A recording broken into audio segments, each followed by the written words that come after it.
Hello, my beautiful friends. So today is Sunday, and I have something to do later on. I'm going to dinner with the Scottish Society, but before I do that, I wanted to talk to you about books that you create.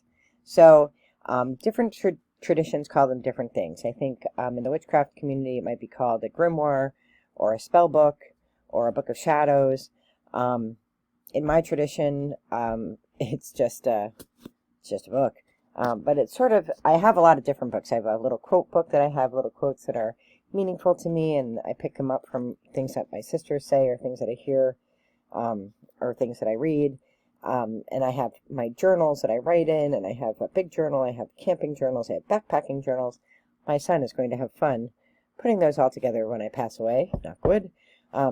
Because A, they're written in cursive, which he cannot read, and two, they are out, they're all in different orders and different times, and the assorted papers of B or G are going to be a hot mess to assemble one day. Anyway, but I wanted to walk you through what's in my book, and different traditions have, prayer books and things. This is more, of the books I have, this is sort of my constant. I thought I left it in Scotland, but I didn't. But I kind of have all of my things in it, and I just wanted to encourage you to have some kind of book or notebook or binder or something where you keep important things. I try to keep this one for important recipes and important things that I have, and I thought maybe I'd walk through it with you. And hopefully it's a review for me so that I can make sure that I have in here the things that I want to make sure are in here and add things that are missing. And it's also just good to kind of like go through and see the progress that we've made in our spiritual path. If you have a book, take a minute to review what you've done in it. I'm terrible about going back and reading my previous journal entries, mostly because I can't read my own handwriting. But I just never do. So anyway, I have some leaves, and I don't remember where I got them or why I got them, but they're in the front of my book, and I just love them. So I guess it's a reminder to me of the natural world. They've been in here for a long time, so I don't remember why I got them. And then I just have the runes written out, the Elder Futhark alphabet. And then I have the first section of the book is just all the notes that I've taken on each of the runes. So that comes from a bunch of different sources, and and I continue to add things. I have different note cards. I just have a blank note card in here to hold my spot when I'm reading something. I try to leave enough space for each rune so I could add to it. This came in a box at some point, but it was an explanation of all the different archangels. I probably most aligned with Michael, but it has all the other ones in here that I had never heard of. For being so religious, you would have thought I would have heard of some of them. More note cards that are blank.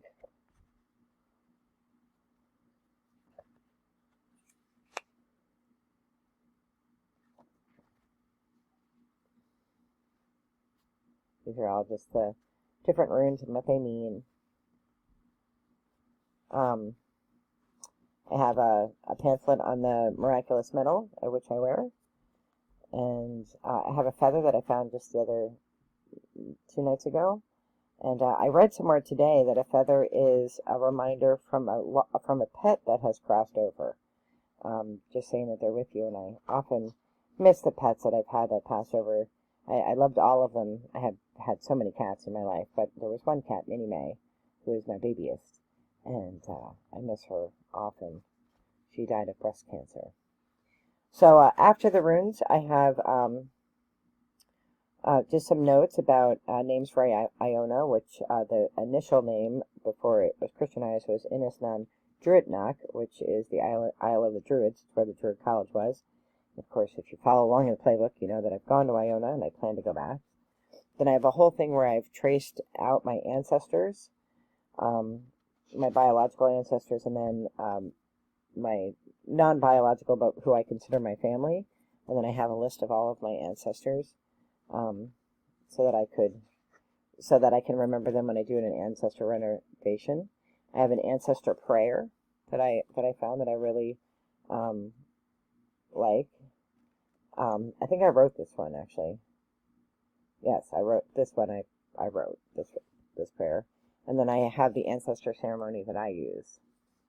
And again, there's no right or wrong. You're a grown adult, so you can do whatever you want. I think sometimes we watch channels and we think, oh, we have to do it that way because that's, that famous witch or that famous spiritualist, that they do it that way, so I better do it that way.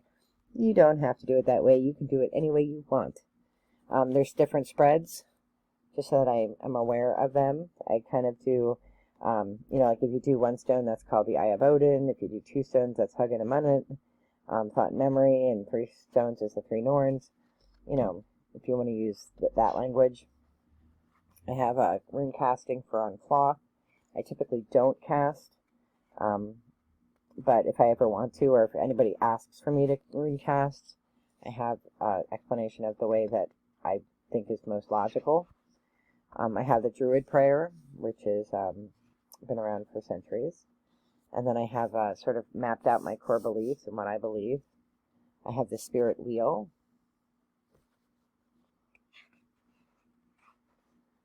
And